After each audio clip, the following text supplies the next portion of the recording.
প্রায় 200 বছর আমাদের দেশ ভারতবর্ষকে ব্রিটিশ শাসন লোকের শোষণ চালিয়ে গিয়েছিল এবং এই শাসন এবং শোষণ থেকে মুক্তি পাওয়ার জন্য আমাদের দেশের বিভিন্ন স্বাধীনতা সংগ্রামী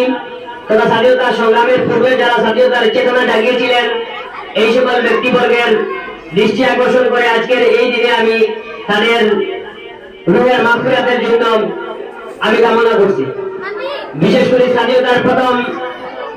যে সময় ইতিহাস পর্যালোচনা করলে দেখতে পাওয়া যায় স্বাধীনতার জন্য প্রথম যে যুদ্ধ যেটি সংগঠিত হয়েছিল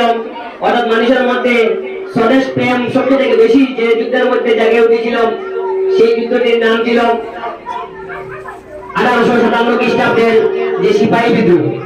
এই সিপাহী বিদ্রোহ থেকে যা সূচনা হয়েছিল দেশ স্বাধীনতার জন্য এরপর পরম পর্যায়ে ক্রমাগতভাবে আমাদের দেশ স্বাধীনতার জন্য স্বাধীনতা সংগ্রামী যারা ছিল উদ্বুদ্ধ হয়ে পড়েছিল। আমাদের জাতীয় কবি নজরুল ইসলাম বলেছিলেন সারা দেশ সার্বিকরা বল না চাইলে কিলের জুড়ে হায় করি বচল এবং দেশের মানুষকে ঐক্যবদ্ধ করে রাখার জন্য তিনি একটি কবিতা রচনা করেছিলেন গাই সাইনের গান যেখানে আসি এক হয়ে গেছে সব প্রধান প্রধান যেখানে মিশেছে হিন্দু বৌদ্ধ খ্রিস্টান গাই সাইনের গান।